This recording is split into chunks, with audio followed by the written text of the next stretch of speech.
Lovely, thanks, Quinn. So today's session is titled Designing Lessons in PowerPoint. And I think it's going to be an exciting session because we'll be looking at the different ways in which we can use PowerPoint. And I think what's quite interesting with this session in particular is we're looking at different ways in which we can use PowerPoint over and above the standard way in which PowerPoint is known for.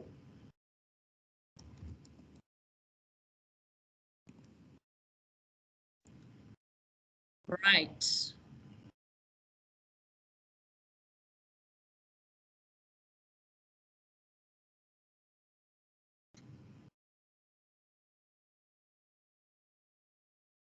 So we're going to go straight into today's agenda. And the first item on the agenda is we will look at why we use PowerPoint. And the second item is we're going to look at integrating learning styles using PowerPoint. And thirdly, we're going to look at designing lesson using PowerPoint in the best possible ways. And then lastly, we're going to look at some ground rules for designing PowerPoint. Right. So why PowerPoint? Why PowerPoint over and above the fact that it's widely available? So teachers who have access to digital devices have PowerPoint available as part of the Microsoft suite, and it's easy to edit. So in the way that it's built, it's just easy to edit. And it's for this reason that we in most instances we are directed to using PowerPoint for lesson creation. And lastly, the various formats that one is able to convert PowerPoint into. So one is able to convert PowerPoint to PDF, into videos, into images, into flipbooks. So there's a variety of things that or formats that teachers are able to convert the PowerPoint document into. And I think when you look at some history about PowerPoint is that when PowerPoint was initially created, it was called Presenter, and the main idea behind the creation of PowerPoint was that companies needed to have an application that was easy to demonstrate visuals. So PowerPoint was created for that main focus initially.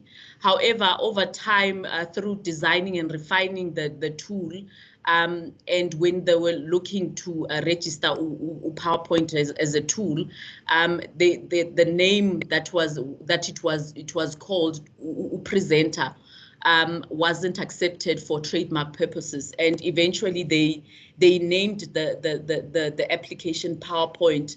And the designers then said that they named the application PowerPoint because it was designed to empower whoever it was who was taken through any form of presentation, and in this case, any lesson for learners.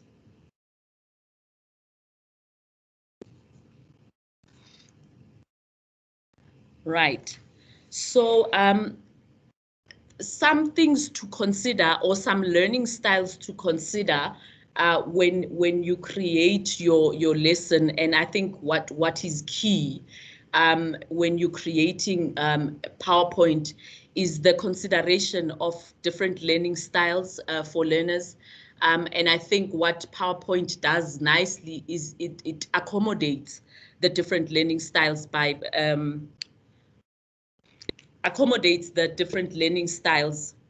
using PowerPoint. And in this instance, we have an image that was designed by Dr. Urita and Kenneth Dunn.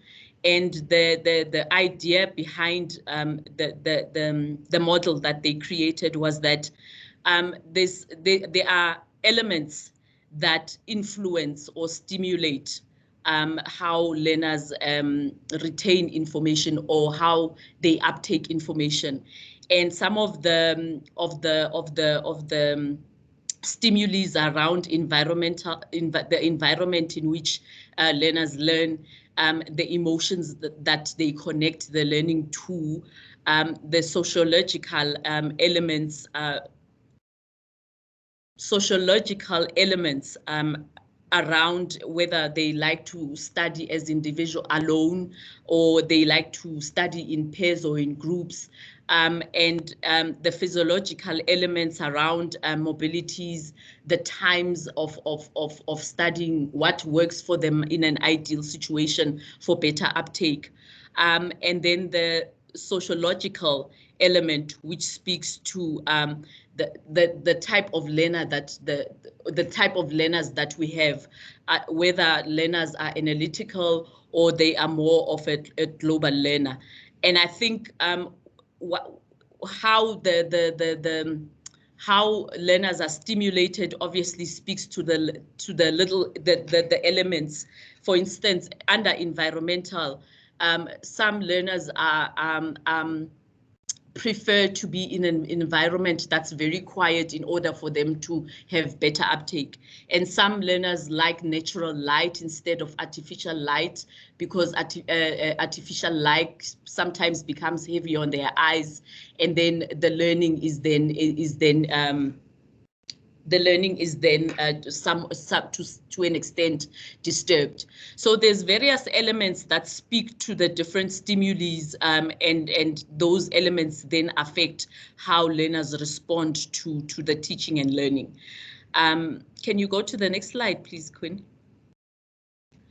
And you will see here that eventually you end up with two types of learning styles, which are informed obviously by the different elements that we spoke about in the previous slide.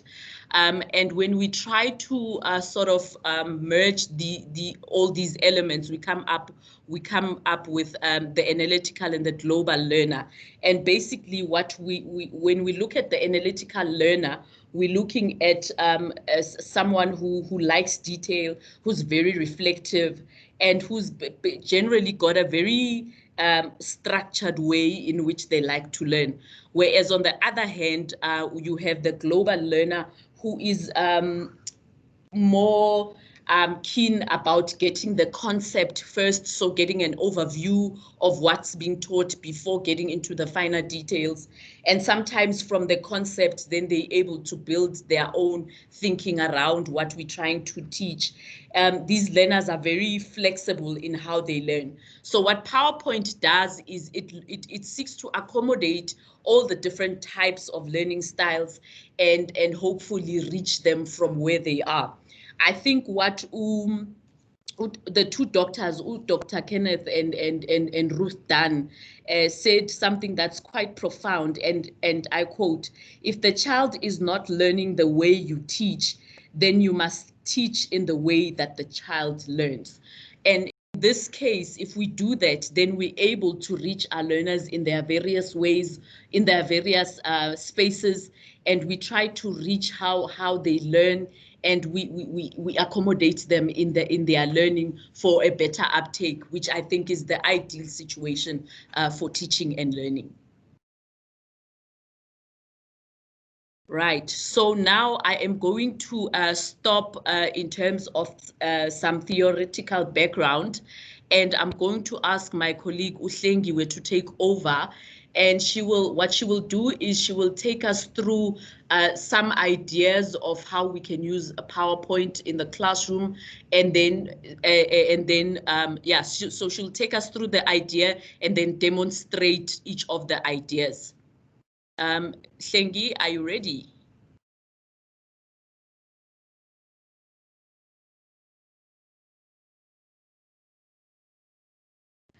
Yes, I am ready, Matapelo. Lovely stuff, thank you. Right, can you please confirm if you are able to see my screen before I proceed? Not yet. Okay, let me try and share again. Okay. Right, good afternoon, everyone. I will proceed with the demonstration mainly on the ideas on how you can actually design your lessons in PowerPoint to be interactive. I think the focus would be on creating your worksheets. So the purpose here, or the intention, is to inspire you, is to encourage you to create your own resources when you are teaching. Right, so let's get straight to the demonstration. So what I will do, I will first showcase the activity or the worksheet or the exercise, and I then present to you in a presentation mode to show you how you can actually use it in the classroom. Thereafter, I will take you through step by step on how you can actually create that activity and how you can then use it your learners. Right, the first one is it's filling the missing words.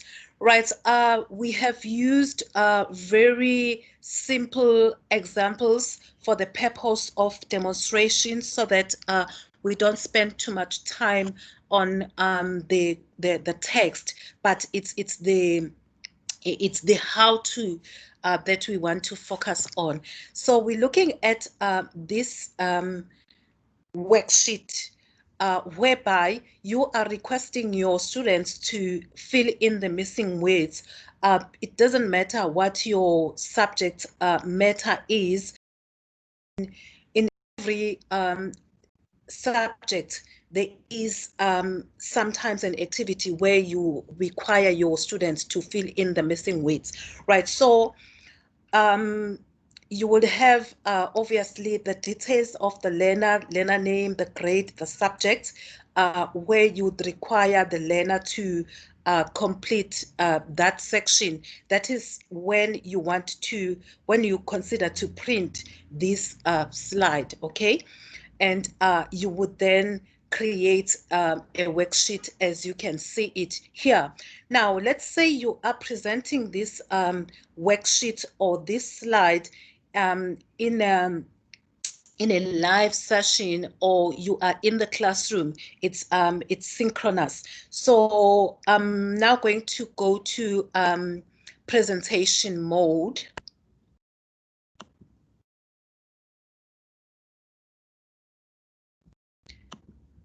Right, so this will be your questions, and you will begin with the first question. You ask your learners, okay, what should go there in number one? Then they would respond to you and tell you the answer, and they say, okay, let's see what's the correct answer. There you go. So the correct answer is who, right? And then for the second question, time is tea time. What should go in there? Then you will check from them. They would give you the answer, and then you say, okay, let's check if that answer is correct or wrong. And then you press enter. Then the correct answer would come in. Then that question again, are we going? And they would need to pick the correct answer. So now it's best, when you create such worksheets, you don't have like the exact words to choose from, like the words are equal to the number of questions. Perhaps you can have like 5 options for students to choose from, right? So that it's open, and there isn't much guessing, right? And then the answer will be where. Now, I'm sure the question is, how do you get the answers to fly in? We use animations. So the next step, I'm going to then demonstrate to you, firstly, how do you create this worksheet? And then the second one, how do you animate your answers so that when you are in a presentation mode, they come in. All right, so I'm now going to exit the presentation mode, and then we'll go to the next slide. Right, in our next slide, it's a blank slide, as you will find when you upon presentation. Okay, right, so here you would need to choose your layout, of course, right?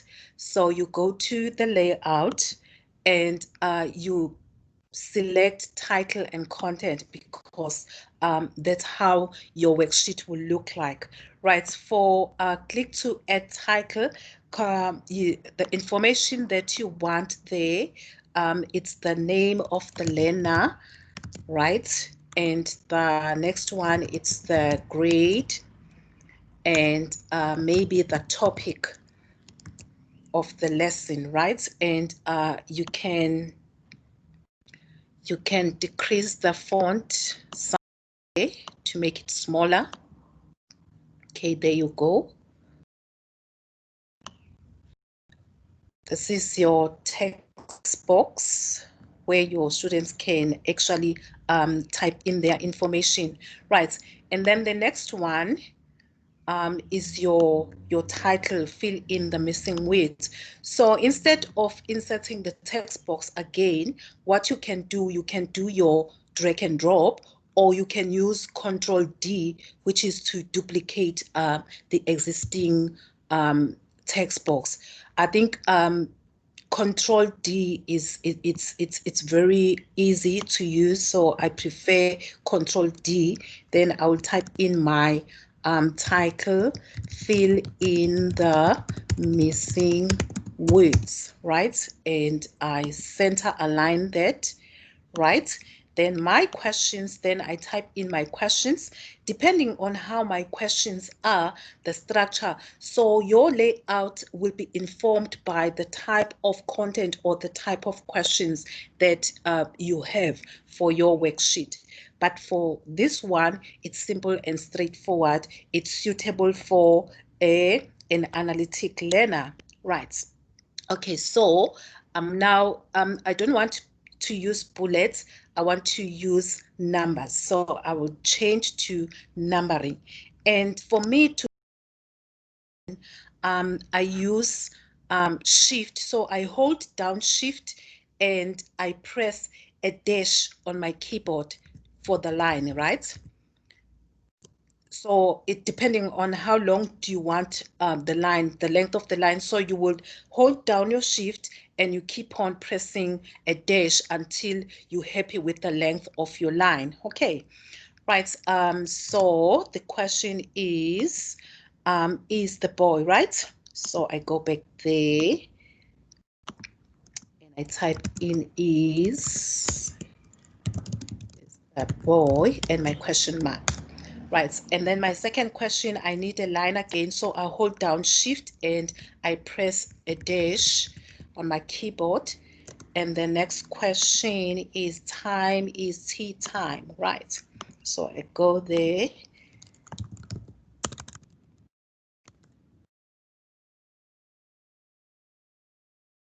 Right.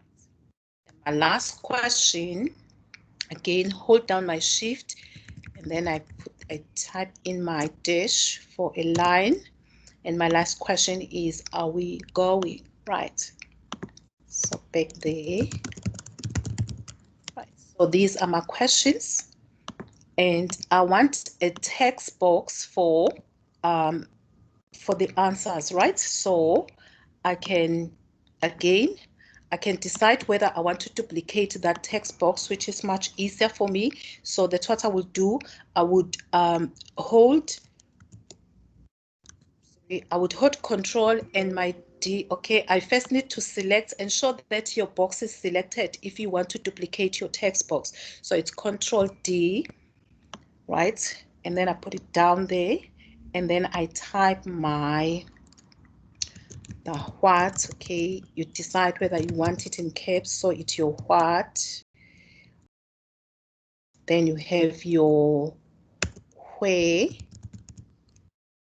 and then you have your who, and then your when. Right. Okay, that will be that. Okay, maybe I don't want the dash. Let me stick to the commas. They look neat. There you go.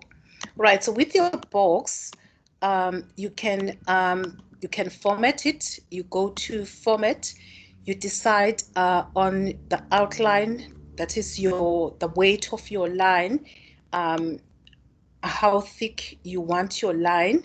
Okay, quite thick so that it's visible. I choose that. If you want to have a different color, you can also choose a color. Say that blue color, that's the color you want. Yeah, so it's like that. So that is your worksheet. If you're printing it, it's already for printing. But if you intend to use it for your live teaching or your live session, now this is what you need to do. You now prepare it for the showcase mode. So what you do is you insert your text box, right? So click on insert text box. You draw your text box, right? And then you type in the answer, which is who, right? Who, and you check the font size. It's 28 Calibri, so I'm going to keep the same formatting. It's my Calibri and its size 28, right? I'm happy with that, right? Okay, there you go. Now I need to animate this text so that when I present, it will it will fly in, right? So that's my who. So I will select my box and then I go to animation, right? And I would click on fly in. Then you decide how you want it to fly in. I think it's neat if it comes from the left-hand side. So I would say from left, but it's not a rule that it should come on the left. You decide how you want it to appear, right? So for me, I prefer left. Now, what is lovely here is that you don't need to keep on doing the same thing. You can duplicate what you have done. So it's either you use your drag and drop, or we continue with our Control D. Now, when I press Control D, I duplicated that, but it's showing as my next animation, the second one. That's very important to check that the number continues. So it's my second animation. And then I continue with my Control D for my last for my last response. Then I come in to change the answers, and then it's what, and for this one is where. Okay, there you go. So you are set. Now let's test it to see how it plays when you go to your slideshow. You are in presentation mode in front of your students. So you present it from the current slide. As you can see, like I have mentioned earlier on, so when you press enter, there's your who, there's your what, there's your where, right? So that is one activity that you can actually design and integrate it in your PowerPoint presentation when you are preparing for your lesson. Let's move on to now the next one is match the antonyms. So you have two columns here. You want your students to match the information from the left-hand side to the right-hand side. Okay, so now we go to, you decide how you want to do this as the teacher. Do you want to have all your text visible right at the start of your click? Or do you want to have the first one, like your first letter slow, or yeah, and then you move on to good, hot, you decide. But for me, I prefer to have all my text, right? So I'm now going to go to presentation mode. and then I say from current slide. So this is the activity. You're showing it to your learners, and then we say our first word here is slow. Now, what is the antonym of slow? And then they respond, what is the antonym of slow? They would respond and then say, okay, let's check. There you go. And then for good, you first check with them, and then you show the correct answer. For hot, it's cold. For open, it's closed. And then for inside, it's out. And if it is something, maybe it's a complex content where you need to elaborate more and explain why do you say that's the correct answer. So you would stop there and then you explain further. Or if maybe there is one learner who disagrees with the other one from the answer that they have provided, then there will be that session where there is integration of information, a discussion and collaboration before you move on to the next item, which is pretty cool, and it is learner centered. Right, now let us exit our presentation mode. And now let's get to how do you actually prepare this activity, right, as a teacher. Okay, now in the interest of time, this time I'm not going to take you through where we start by inserting the text box and then we type in our text. I think we okay with that. We are able to type in the information. We choose the correct layout, which is if you go to home, and this time you would go for a layout with two content, right? It's not going to be title and content, but it will be two content, so that you have you have two columns, right, for your content, right? So we already have this text. I think the main question here is how do you then animate your lines? All right, so let's get to that. Right, so with your slow, if you like, you can have your numbers.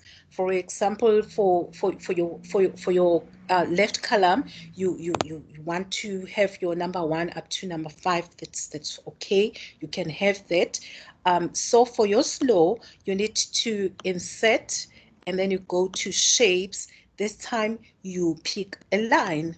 Right, then you draw a line. Slow, it's fast, right? It goes there, and then you decide on the color of your line.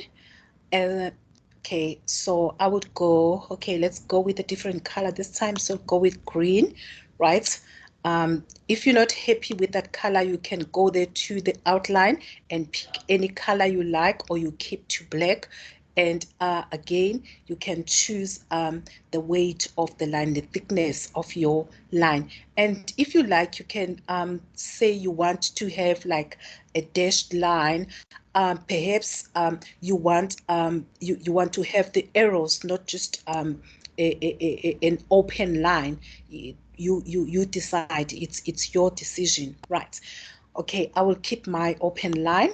Right, now I have this line. The next step is to animate. Okay, so I go to animations, right? And from my animations, I would choose fade, right? Okay, so that's my first animation. Now, again, what is lovely, I don't have to go through all those steps where I insert the line, the thickness, the animation. What do? I duplicate, or I do my drag and drop. In this case, I love duplicating, so I go Control D. All right, I need to, that's important to select the line. Control D, which is duplicate, and good goes with bad. Okay, and then again I select my line, I do my Control D, which is my third animation. My hot, this time it's cold, so I need to customize my line. So I just do like that, and then it points to code. Right, done. I duplicate. It's open, and my open, it should go to what? Closed it. Right, there is closed. And then I choose, I select the line again to duplicate, right? And inside art, there you go. Let's test it and see if I've done it correctly. So go to show, slide, choose, right. Same, here's the class, and you ask learners slow, and they will tell you the answer. You say, okay, that's how it goes. Right, there you go. There you go.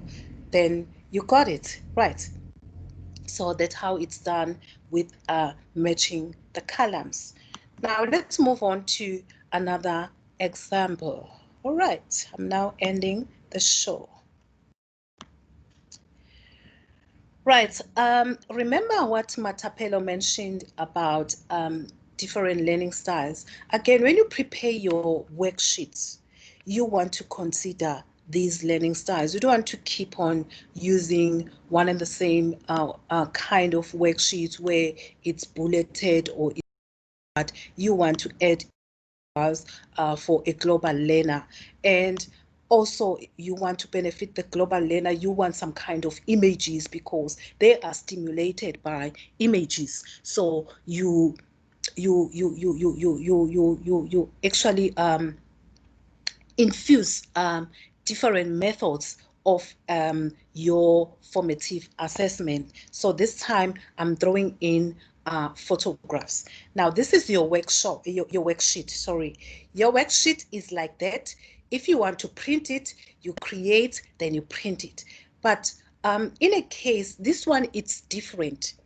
Now we are talking about PowerPoint presentation, designing lessons, and using some of the things that we design in teams. So this particular example that we are demonstrating here, it's an activity that you may not necessarily present, but it's an activity that you can share with your students in teams, and you get them to work on it on their own during their own time, or during the lesson time, where they open the link that you have shared with them.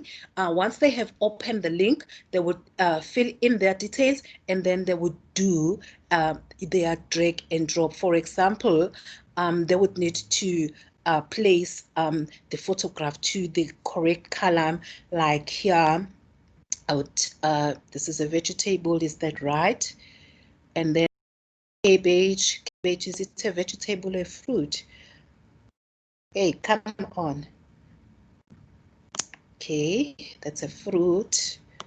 That's a fruit. So that's what they would do when they're working on the activity, right? And that looks like a fruit.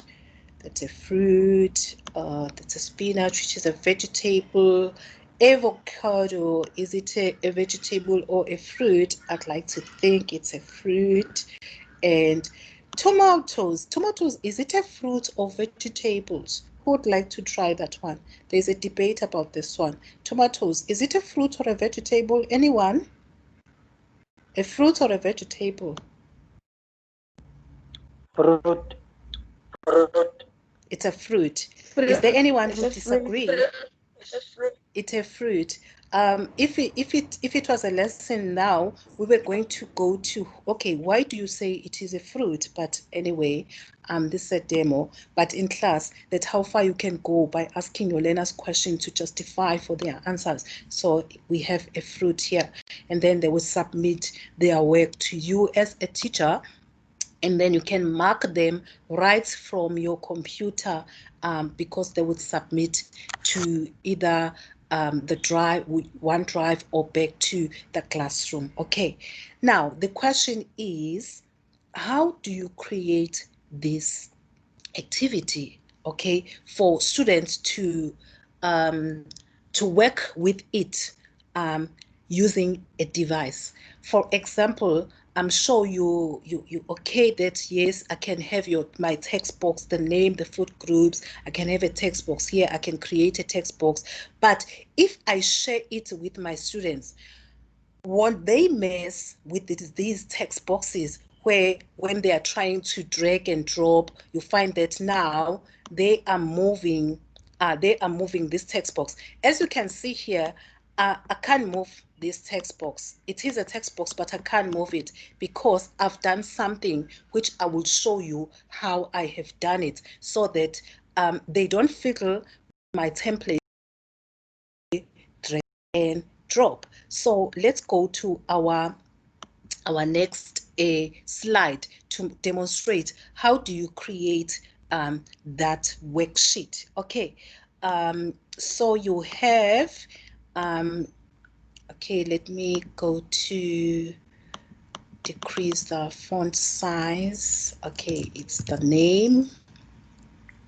Okay, and food groups as the title. Okay, that's all I need. And I'll have my food groups as bold. Okay, so that's the information I want, and I can actually have it there. Right, and then the next step is to insert my two boxes. So I go to insert shapes, then I choose, you decide whether you want a square box or a rounded box. I like rounded box, they look nice. So I then draw my box. There you go. And then I can format my box. I want it, I don't want a fill, so I can go for the orange, and I can choose if I want my line to be even darker. Okay, I like that, and I think I'm happy with this box. What is next is to duplicate, right? I love drag and drop. It makes things much easy and quicker, right? I'm organizing it so that it looks neat and in proportion. Right, there you go. So I have my two boxes, and then I now insert my text box. There you go. And then we have vegetables. I center align my vegetables. Then I do my duplicate, which is my drag and drop over there, and I change it to fruits. It's you know, when you do this, you need to have you need to plan it. Okay, so you have your like your what do you call your storyboard kind of thingy. For instance, if you want to underline your text, you know that you want to underline it, and you underline it from the first box so that when you duplicate once you've done all your formatting, right? So one my underline. Now it's done. Okay. Now the next thing here is to create a template that I am going to use as my background. How do I do that? So I go to File, then I click on Export, and then I choose Change File Type. And I would go for the JPEG format because I want to use that slide as my background to prepare my worksheet. Okay, so I choose a JPEG, then I click I go to Save As, and I would save it as okay, food group oops, a worksheet, right? And I click on save. Then it asks me, am I exporting all my slides to JPEG or just this one slide? I would go to, I will select just this one, right? Okay, so I have my template, it's done. Then I go to add a new slide, which is going to be my blank slide. Right, now I have my blank slide, and then I go to design, format background. From format background, I go to picture, and I want to insert my picture, the one that I saved, because I want it to be my background. So I'll click on insert picture from file, and this is my my picture, the one I have created earlier on, and then I click on insert. Voila, there you go. So I have my background. Now I can continue preparing my worksheet. So the next thing here is to add my vegetables and fruit, you know, the selection whereby my students are going to pick from. Okay, so I click on insert, and if I do have pictures which I have already saved in my device or in my laptop, I would click on pictures, then I would go to the pictures, you know, where I have saved them. But this time I don't have pictures saved on my device, so I will click on online pictures. Okay, it's loading. Then I would search for each item. So bananas, I want them to be transparent. It's busy searching. There you go. And I can pick one banana. All right, which one do I like? Let me go for this one. And I would say insert, right? Then I close. It's loading.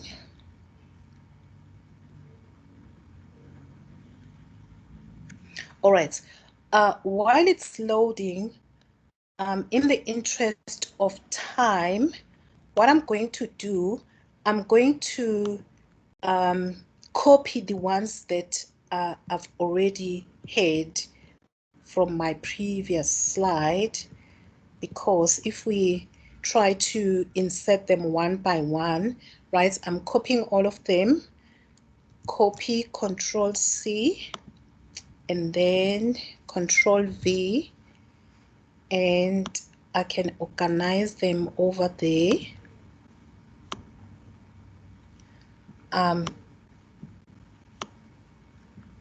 I decide how I want to organize them,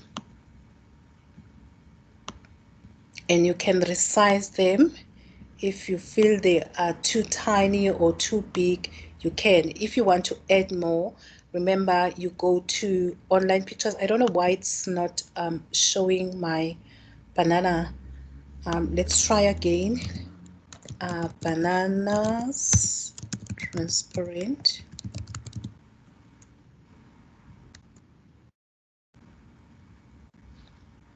Right. And then I click on insert. Okay, before I click on insert, this is very important. When you're using pictures, it's recommended to go for the Creative Commons one, because there are no copyright issues.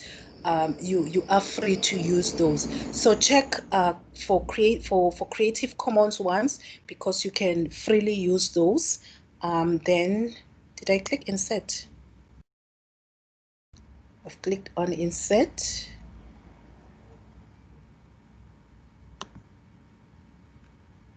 I think it's my connection, it's going slow. I remember that when I was trying to add some of these, it took a while for the picture to load, but eventually it does load. All right, so then you share this slide with your students, right? You go to your share,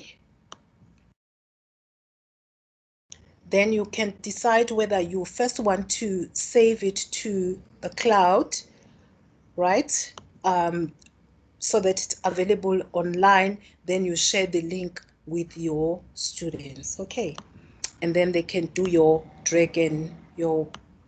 they can do the drag and drop, right? So that's how it is done.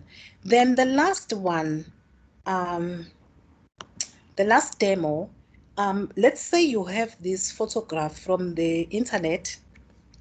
It's already labeled, and but you want to ask your students to label the drawing. What you can do is to actually hide. So let's go and play this and see how it goes.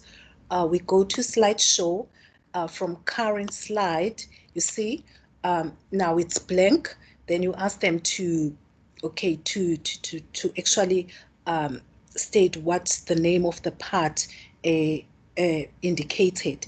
Then they would tell you, okay, all right, there you go, right. So that's how it goes. Now the question is, if you look at this photograph, I'm going to delete this. When I got this photograph, it was already labeled. So what I needed to do is to hide the labels. And after I have hidden the labels, I then insert the text box. But let me demonstrate to you how it is done using this different drawing. Okay, so this is the drawing that you got from the net. It's already labeled. So step number one is to hide your labels. How do you do that? You go to insert shapes, and then you click on you click on the shape to hide your label. Okay, right. You can decide if you want what color you want to use. I go for white, right? And do you want to have an outline? Maybe not. I don't want an outline, so I would say no outline. Then what I would do, I would duplicate. So it's Control D to hide that one as well. Another Control D to hide the caterpillar, right? And another Control D to hide a butterfly. Right.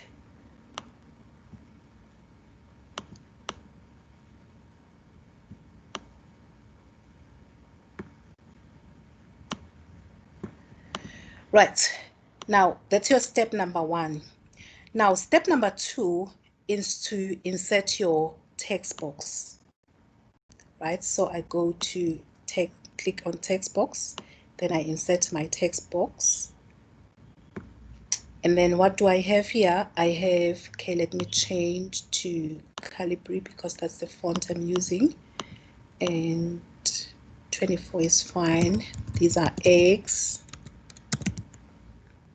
And I want them centered, right? And the next step, you would guess what is the next step. We've been doing this all this time, is to animate. But this time we are not animating the text box. We are animating the text, the actual text, X. So I select X, then I go to animations, then I choose split. That's how I want it to appear. Right. So I've got my animation, then I can now copy to the other elements. All right, so it's my Control D,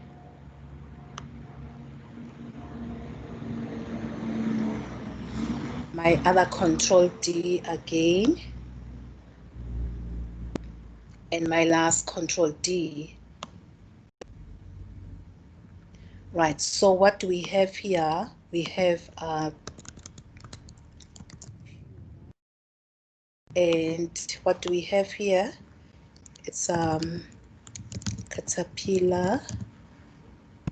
Okay, I'll need to adjust the size of my text box, and what do we have here is the butterfly. Right, there you go. Now I am set. Let us now play this slideshow from current slide. There you go. So this is the diagram you show to your students, and then you say, okay, let's label this cycle of a butterfly. So what is the first step, or the process, the initial stage? Then they would say it's eggs, wara wara. Then you say, okay, yes, that's correct, eggs. Then we move on to the next one, which is pupa, caterpillar, butterfly. Now, can we see how you are now engaging with your students while you are presenting, instead of to say to them, now go to your textbook or go to your exercise books and first copy this diagram, or you give them handouts and then you ask them to write, or something which they can easily do together with you, and you can be able to identify the gaps while you are doing this with them. Right, so that is the end of my demonstration in terms of various things that you can do while you are preparing your or designing your lesson. Obviously, there is a lot more. We wanted to include a game board where you can design your own game board, your own puzzle, but because of time, also we didn't want to overwhelm you. We thought, okay, maybe another time we will do that session where we dedicate the time on how you can design your own quizzes, how you can design your Jeopardy games, yeah, and so forth. Right, now I'm going to hand over to my colleague Queen, who will take you through on how do you then, once you have created your PowerPoint presentation, how do you export this PowerPoint presentation to a different format? Over to you, Queen. All right. Great session there. Hlengiwe, it was absolutely amazing. So, as Hlengiwe has said, how do you actually change a PowerPoint to a video, and why would you want to change a PowerPoint to a video?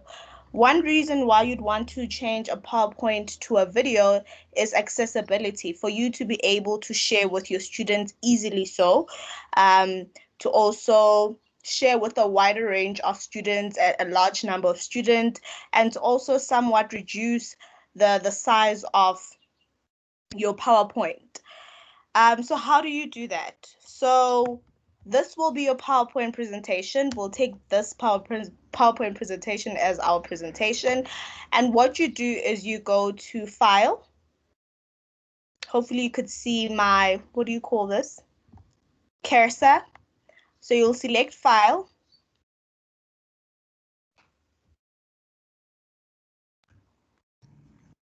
Well, okay. And then from File, you'll select Export. And then once you're on Export, you will select Create a Video. So you'll select Create a Video. And then from there, it tells you that save your presentation as a video that you can burn to a disk, upload to the web, or email. So basically, you can even upload the video or your presentation as a video on your YouTube channel if you have a YouTube channel, on Teams as well, or any other learning platform you use with your students. So you will select your presentation quality. So obviously you have your larger file sizes, medium and small. So this is what will help you reduce the size of your video. And then you will decide whether you want to use recorded timings or narrations. So this is if you narrate your PowerPoint presentation. If there's a point where in your slide you are yourself recording yourself in the background saying something about the video, then or the presentation, then you'll have to use your recorded narrations. But if you then decide at that moment in time that there is a slide that you really, really like and you'd like to explain further, you can record your narration by selecting record narrations and then record the specific slide that you want. And then from there, you can also select the second spend on each slide. So you could leave it at 5 seconds or you could increase it to any time slot that you want. And then from there, you create your video. So when you create your video, it will want to save it as, okay, I hope this won't take time. Right, so you will save the video as an MPEG-4 video and you will name it according to the way you want to name it. And then you will save your video. Then you can share your video with all your students or your fellow colleagues and so forth. Right. Also, while we are turning our PowerPoint to a video, it happens that some of our medias or pictures or video can be very large. So you'd want to compress those so that it doesn't take up a lot of space or size in your presentation. How do you do that? So we will start by compressing a picture. So how do you compress a picture? So the first thing you do, you will select the picture that you'd like to compress. And then from there, you will click on format. So there's two formats that I saw. So the one I selected was picture tool format. So you'll select your format. And then you will look for compress picture. And then from there, you'll have options on how you want to compress your picture. So if you want to minimize the size to a document size in order to share on your emails, you could choose emails. If you want a good size image so that you could share on your web pages, you could do so. So basically you select any compression that you want, any size reduction that you want, and then you will click OK, and then it will reduce the size, the picture to the size that you want. Awesome. Right, and then compressing media. So compressing media is basically compressing the media within your PowerPoint presentation. This is if you have any videos within your presentation. So I decided to add a video just for this demonstration itself. So what you'll do is you'll go to File. And then from File, you'll see the first box there is Compress Media. And like we said, you save disk space and improving playback performance by compressing your media files. So that's the reason why you would want to compress your media files. You will select Compress Media. And then you'll also select the quality of your compression. So you could select it to an internet quality, low quality, or any other quality that you'd like. And then from there, it will then compress. I will not allow it to compress, but then you will compress your media size. Right. And then another great tool that we found is Handbrake. So Handbrake is a tool that you use to convert videos from nearly any format with obviously all the background codes that are available there. So as we said, you can convert from any format. You could, it's free and it's an open source, and you can use it on Windows, Mac, or Linux. So you could just you can download Handbrake and actually try it out yourself and see how it will go. Right, so that will be it from my side. And now we will be, oh no, before I forget. So the one thing that I don't know if one of you or most of you are asking is, how is this presentation linked to Microsoft Teams? So for example, like we are doing now, once you have created your PowerPoint presentation and it's ready to share with your students and you'd like to have a lesson, you could share your PowerPoint presentation as your lesson like we are currently doing. If you want to share it with your students, I'll stop sharing now and share again. If you want to share it with your students, you could, sorry, let me share the right screen.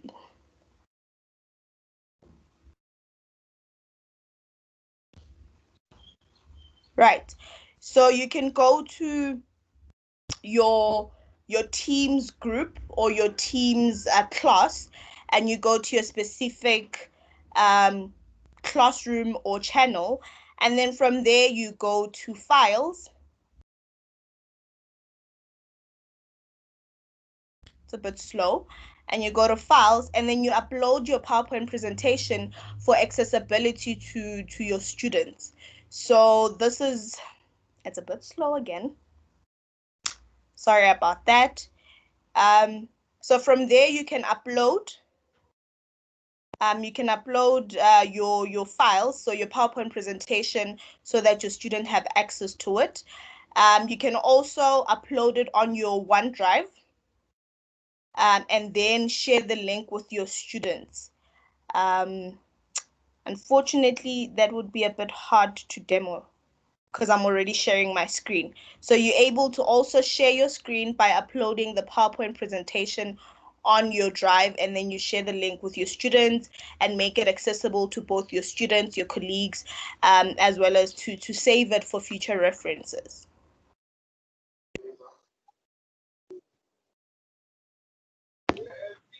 Right. So now we'll go back to our presentation, where now we will dive into the ground rules of designing a PowerPoint presentation. So these are mainly your guidelines, and I'll hand over to Uhlengiwe to thoroughly take you through the ground rules.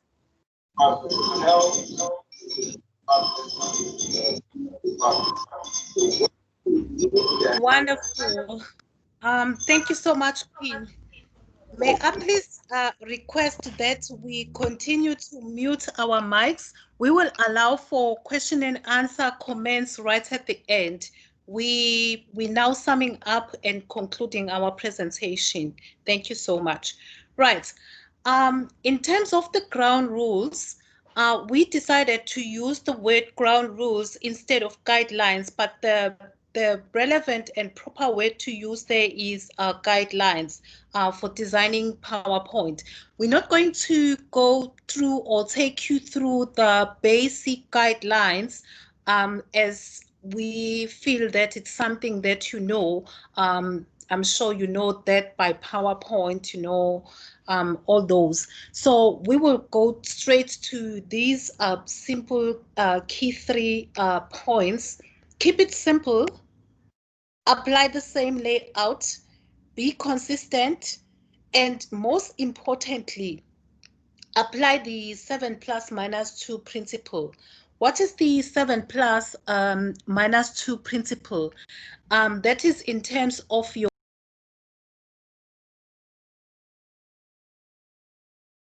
slide, is to have at least 5 points or 7 points or a maximum of 9 points. That's why it says it's a 7 plus minus 2. So it's 7 minus 2 or 7 plus 2. So it's either a 5 or a 9 or a 7. That is a guideline, right?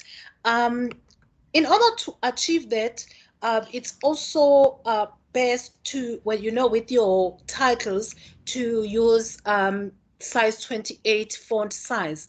And again, speaking of font, of fonts, when you're deciding on the font style, try to use simple font styles like Calibri, you know, not the fancy ones, especially for professional PowerPoint presentation or for your lessons. Obviously, there are cases where you would need something fancy, maybe to highlight something, right? So that's those are your guidelines, you know, just the bare minimum basic guidelines, right? Then to our next slide is about colors. Queen, can you please move to the next slide? Right, colors. Colors are a very important element in the PowerPoint presentations, but you cannot just decide which colors to use at random. Colors may be used to influence your audience, and to attract the attention of your audience. We distinguish between cool, tepid, or middle, and warm colors. The cool colors, blue, violet, lower the blood pressure, the respiratory frequency, and the pulse. They create an enhanced calmness. The warm colors, yellow, red, orange, increase the blood pressure, the respiratory frequency, and the pulse. They cause a certain level of stress. With the stress, the level of the hormone noradrenaline increases the brain, and the non-adrenaline increases our attention and our learning. I think you get the point. What I'm trying to convey, the message that I'm trying to convey here is that when you present, the tone of your voice, as well as refrain from reading AMA slides, you share the information. Again, we decided to be controversial with this slide. Remember, in our previous slide, we mentioned the 7 plus minus 2 principle. Yet in this slide, we have a whole paragraph, and we have something like 2, 4, 5, 6, a number of bullets, and we've got a picture. You know, it's a contradiction of what we have just shared. The reason why we have done that is to say to you, yes, there are guidelines, yes, there are ground rules, but there are cases where they don't apply. But it should not dominate the entire presentation. There are cases where you may have an overloaded or a congested slide, but the manner in which you present your slide, it's lighter. It doesn't feel like there is too much information, right? Another thing is that of colors. The use of colors is very important. In terms of the font, your text, there are colors that doesn't work, which are too light for someone to read. And in terms of the photograph that you choose, it's important to bear in mind the colors which are in that particular photograph, and taking into consideration the learning styles that we have shared with you earlier on. Right. Lastly, our last slide. Queen, can you please take us to the next slide? I think my connectivity is a bit slow. Apologies for that. All right. Do you want me to share my screen? Okay, there you go. Super. Right. So this last slide of ours, it's actually the summary, the conclusion of everything that we have shared with you, since our focus was on creating worksheets, looking at learner-centered presentation, where you interact with your students. Now, it's important to know and understand that the attention of your audience or your students may be described in 3 phases. Let's look at this graph or the diagram, okay? The 3 phases. The 3 phases is represented by the times. The first 15 minutes, where you find that your first 15 minutes, your students' attention is on high, and after 15 minutes, it drops. For the next 15 to 30 minutes, it's at a low level, and then it increases again after 30 minutes, so 30 to 45 minutes. Now, why this information? Why is it important to understand this information? It's for you to structure your lesson in a manner which would accommodate this attention span. For example, first 15 minutes, you think of, okay, what kind of activities can I actually engage my learners? or what kind of task, what kind of content can I use while their attention is still high there? Maybe we're looking at your icebreakers, we're looking at introducing your lesson with a video, we're looking at maybe using a certain tool, you know, to evaluate or to assess what kind of information they do have. So there is engagement. Now, after that 15 minutes, you think again, okay, after this 15 minutes, it will lower, and they would like, okay, wow, it was great right at the beginning, but now it has gone low. They start, you know, doing other stuff other than what you want them to do. Now you need again to structure your lesson such that you try to avoid such cases where where you lose them. In that case, you may think of an interesting activity that you can bring in, or maybe a question that you can throw to them. Maybe you can think of a strategy to get them into pairs and they discuss something. And the last 30 minutes, again, you think of how can I end my lesson on a high note such that they want to learn more about the content, they want to come back to the lesson or something like that. So it's important to understand these three phases and plan for them. Right. So yeah, that is that from us. I'm not sure if I'm leaving out something. My colleagues, Matapelo and Quinn, is there something that you'd like to add before we allow for question and answer? Do follow us on Instagram. We're there on Facebook. We currently have a competition that we're running. If you follow us, you would see that competition with a 500 Rand voucher, Take a Lot. And we do have other programs that we facilitate online. So if you follow us, you are not going to miss anything. Thank you so much.